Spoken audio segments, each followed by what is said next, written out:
यहाँ तृप्ति के लिए कि किसी की पेट में भूख होगी तब तक भक्ति नहीं आ सकती। इस भाव से यहाँ पर भी एक बहुत बड़ा लंगर बना है। अगर आप देखें तो ये रथ दिल्ली से चलकर आया है, राधे कृष्ण के साथ साथ श्रील प्रभुपाद की सुंदर मूर्ति भी है। इसके बारे में जानने के लिए सीधा यहीं पर चलते हैं। बड़े वरिष्ठ लोग हैं इस्कॉन से जुड़े हुए, युधिष्ठिर गोविंद दास जी हैं और गौरांग दास प्रभु हैं। नमस्ते। मैं हरे कृष्ण कहूँ कि हरे राम कहूँ? दोनों कहिए। जय श्री राम। जय श्री राम कहूँ। जय श्री राम। तो कृष्ण के उपासक राम की नगरी में राम के लिए काम कर रहे हैं। हम तो कृष्ण के भी उपासक, राम के भी उपासक हैं, दोनों एक ही हैं। क्योंकि जब आप देखिए भगवान कृष्ण भी जब यहाँ स्वयं अयोध्या पधारे थे और ये एक ऐतिहासिक पल है जहाँ पे हम भगवान कृष्ण और भगवान राम का जो दोनों ही हम हरे कृष्ण जब जपते हैं, हरे राम भी जपते हैं। हाँ। तो उन दोनों का प्रचार प्रसार करने और उनका यहाँ पे आशीर्वाद प्राप्त करने के लिए पूरे विश्व से भक्त यहाँ आए हैं। जी, एक प्रश्न है, मैं गौरांग प्रभु से हमेशा पूछता हूँ। मैं चाहता हूँ कि जितने लोग इसको समझे उसको समझे कि उपनिषदों में तो कहा गया है कि हरे राम राम राम हरे हरे, हरे कृष्ण कृष्ण कृष्ण हरे हरे, लेकिन वहाँ चैतन्य महाप्रभु का जो सिखाया मंत्र है वो उल्टा है, रिवर्स है। राम तो पहले आए थे, तो इनके महामंत्र में कृष्ण कैसे पहले आते? सर, आपको भी पता है कि जब तक कोई भी प्रोडक्ट यूज़र फ्रेंडली न हो तो वो लोग उसको प्रयोग नहीं कर पाते। तो चैतन्य महाप्रभु जब प्रचार करना आरंभ किए तो लोग ऑब्जेक्शन उठाने लगे कि भाई उपनिषद का मंत्र है, इसके लिए प्री क्वालिफिकेशन चाहिए, ये चाहिए वो चाहिए। तो उन्होंने कहा चलो भाई हम इसको हरे राम के बदले हरे कृष्ण से स्टार्ट करेंगे। तो ये जो है हर व्यक्ति अपने जीवन में ले सकता है। लोगों के घरों तक उन्होंने पहुंचा दिया और इसके लिए कोई मिनिमम क्वालिफिकेशन नहीं छोड़ा। तो यानी कि जो लोग कहते थे कि तुम नहीं कर सकते, सिर्फ हम ही करेंगे, इन्होंने बस मीटर घुमा दिया। राम कहे कृष्ण कहे राम कहे, मंत्र तो एक ही होगा। तो ये इस तरीके से सबको कर दिया। तो ये हरे कृष्ण का कीर्तन आप सब जगह करते हैं, यहाँ आप क्या कर रहे हैं? यहाँ पे हमारा 1 महीने का कैंप होगा इस्कॉन का। तो यहाँ पे प्रतिदिन कई सारे अलग अलग एक्टिविटीज़ होंगे। पहला तो यहाँ पे 5000 भक्तों को जो भी यहाँ भारतवर्ष से आएंगे दर्शन के लिए, उनको भरपेट प्रसाद दे के भेजेंगे। प्रसाद खिला रहे हैं 5000 लोगों को हर रोज और निःशुल्क, बिल्कुल निःशुल्क। और मेन्यू भी एकदम अच्छा खासा। हमारे IIT के इंजीनियर जैसे गौरांग प्रभु सब खुद ही वहाँ पे किचन में रह के बनाएंगे। आप भी भोजन बनाएंगे? पालक्काड अय्यर है तो थोड़ा अंतर है। थोड़ा तो गाना बनाना पड़ेगा। दक्षिण भारत के हैं लेकिन अभी इनका निवास मुंबई में है। आप इको विलेज के डायरेक्टर भी हैं। जो इको विलेज से परिचित हैं वो इनसे भी परिचित होंगे, जो इनसे परिचित हैं वो इको विलेज से भी परिचित होंगे। पर मैं आपसे जानना चाहता हूँ, ये साइंटिस्ट जो है, विज्ञान पढ़ने वाले अध्यात्म में कैसे आ गए? विज्ञान और अध्यात्म कहते हैं एक दूसरे के पूरक नहीं, एक दूसरे के ऑपोजिट हैं। आप क्या मानते हैं, एक दूसरे के पूरक हैं? चलिए थोड़ा आश्रम भी घूमते हैं इसी तरह। यूनाइटेड नेशंस ने रिसेंटली एक अपना वर्टिकल चालू किया। हाँ। यूनाइटेड नेशंस ने कहा कि फेथ फॉर अर्थ हम स्टार्ट करेंगे। हाँ। हमने कहा faith for earth, United Nations तो साइंस वाला है। हाँ। तो रिलीजन के साथ क्यों जुड़ना चाहता है? हाँ। तो कहता है कि भाई साइंस का सब ज्ञान और नॉलेज सुन के सबका इंफॉर्मेशन मिलता है, ट्रांसफॉर्मेशन नहीं होता। इसलिए हम चाहते हैं रिलीजन वाले साथ में जुड़े, जिससे कि क्लाइमेट चेंज को बचा सके। तो यूनाइटेड नेशंस ने खुद स्वीकार किया है कि जब तक धर्म और विज्ञान एक साथ नहीं आए हम इस क्लाइमेट चेंज क्राइसिस को नहीं बचा सकते। यानी मानव का उत्थान तभी होगा जब धर्म और विज्ञान साथ में आएंगे। 100% फॉर श्योर। और प्राइम मिनिस्टर मोदी भी वही कर रहे हैं, ट्रेडिशन को टेक्नोलॉजी से जोड़ रहे हैं और भारत आगे बढ़ रहा है। भारत ट्रेडिशन को टेक्नोलॉजी से PM जोड़ रहे हैं, यहाँ धर्म को विज्ञान के साथ जोड़ा जा रहा है।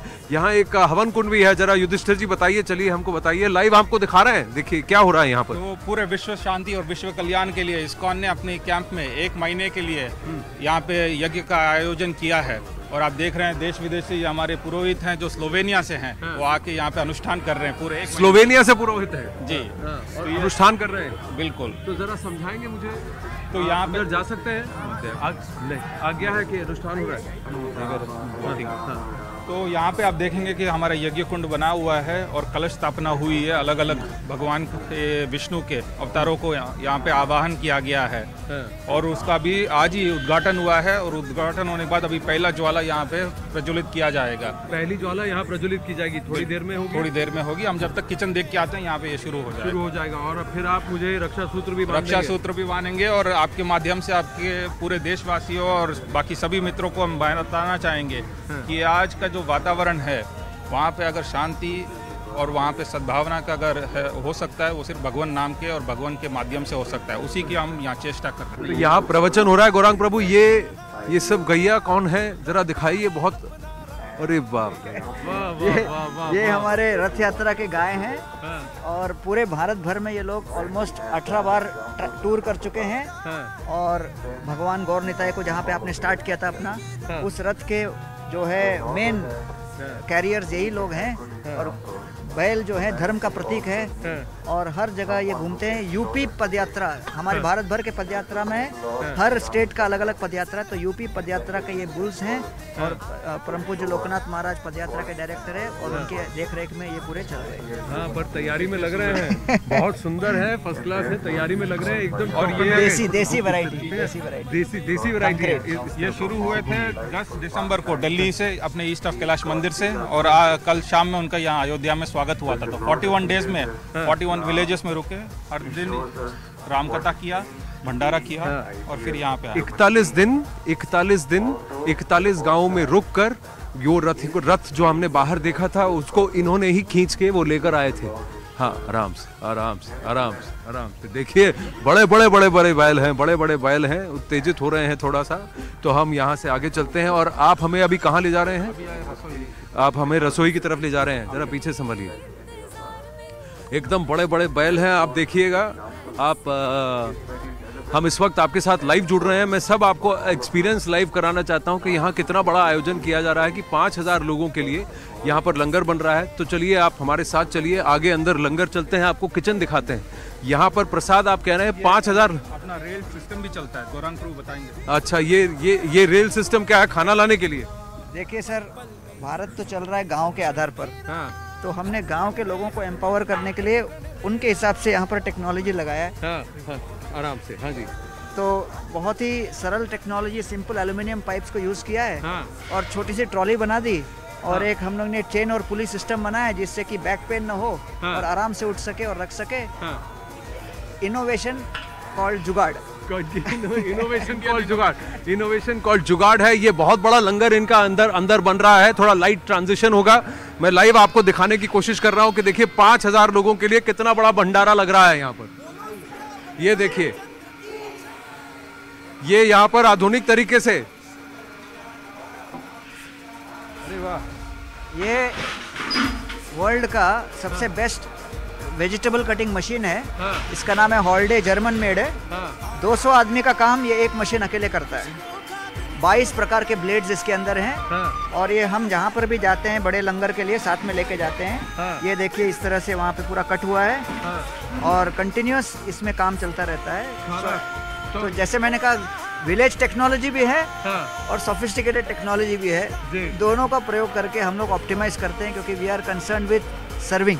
जी, तो यानी कि ग्रामीण रूप से जो भी है उनको भी उसको भी किया, क्योंकि गांव जाकर आए, रथ बैल ने खींचा है। और यहाँ देखिए, दुनिया की सबसे बड़ी सब्जी काटने की मशीन है। 200 लोगों की सब्जी का काम वो एक मशीन अकेले कर सकती है, तो बड़े लंगर में। मैं स्टार्टअप इंडिया को एक जो है आह्वान करता हूँ कि भाई इस टाइप का वेजिटेबल कटिंग मशीन, इस क्वालिटी का, प्रिसिशन का भारत में भी कोई स्टार्टअप करना चाहिए क्योंकि इसका बहुत डिमांड है और हम लोग ही बहुत कुछ लेंगे। बहुत, तो ऐसा कुछ भारत में भी बन जाए तो बहुत बढ़िया होगा। स्टार्टअप के लिए बहुत बड़ा इनोवेशन होगा।